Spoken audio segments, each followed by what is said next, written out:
बेटा, बहुत ही तीव्र गति से सारे संसार के विकसित और विकासशील देशों में एक बदलाव आ रहा है ऊर्जा क्षेत्र में।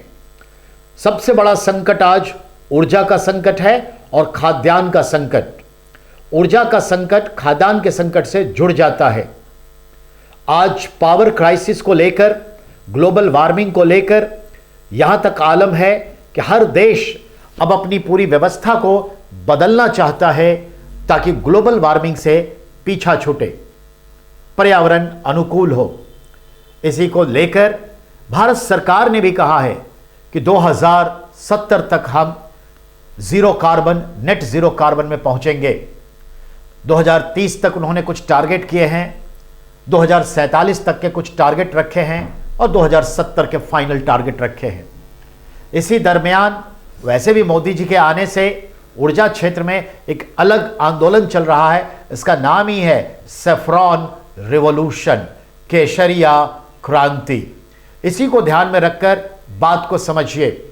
भारत में पवन ऊर्जा, विंड एनर्जी और सोलर एनर्जी, सौर ऊर्जा पे बहुत जोर दिया जा रहा है और वो दिन दूर नहीं कि 2030 तक पूरी परिस्थिति बदल चुकी होगी।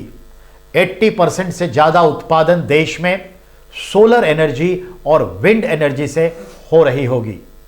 याद रहे, इन दो क्षेत्रों से जुड़े जितनी भी कुछ तकनीकी से जुड़ी कंपनियां हैं या डायरेक्ट ये ग्रीन एनर्जी वाली कंपनियां हैं, चाहे वो ग्रीन हाइड्रोजन का ही क्यों ना हो, आप इसमें आंख मूंद करके शेयर बाजार में खेल लीजिए। शेयर बाजार से जुड़े वो ग्रीन एनर्जी से जुड़ी कंपनियां जिनके शेयर बाजार में शेयर मौजूद हैं, आंख मूंद करके अगले 10 वर्षों तक जितना आप इन्वेस्ट करना चाहते हैं कर लीजिए, क्योंकि भविष्य यही है, यही है। ठीक है, इसी पे कुछ बात चली है तो ध्यान देंगे। देश के सबसे बड़े refinery company Indian oil corporation ने 2046 तक नेट जीरो कंपनी, कार्बन उत्सर्जन नहीं करने वाली कंपनी का लक्ष्य तय किया है। देखा आपने, एक क्वेश्चन और आया, आईओसी ने net zero carbon emitting company बनने का लक्ष्य कब तक तय किया है? 2046 तक तय किया है। एक पॉइंट। ग्रीन हाइड्रोजन पे भी ये बहुत जोर दे रही है और सौर ऊर्जा और पवन ऊर्जा पे भी प्रवेश कर चुकी है आईओसी। आईओसी के चेयरमैन श्रीकांत माधव वैद हैं। और ध्यान दें, Bharat petroleum BPCL Delhi Jalandhar highway पर बहुत फास्ट तरीके से जो है इलेक्ट्रिकल चार्जर लगाए जा रही है।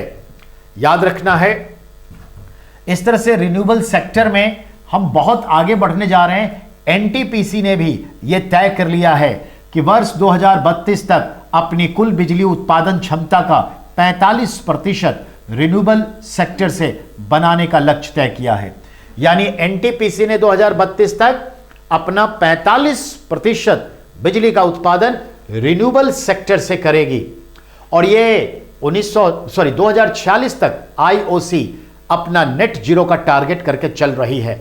और मैंने जो आपको इशारा किया, आंख मूंद करके इन कंपनी में शेयर लगाइए। जो आपके गार्जियन हैं, माता हैं, पिता हैं, भाई बंधु हैं, जो शेयर का काम करते हैं, आंख मूंद के लगाइए। Okay, bye. नेक्स्ट पे आइए।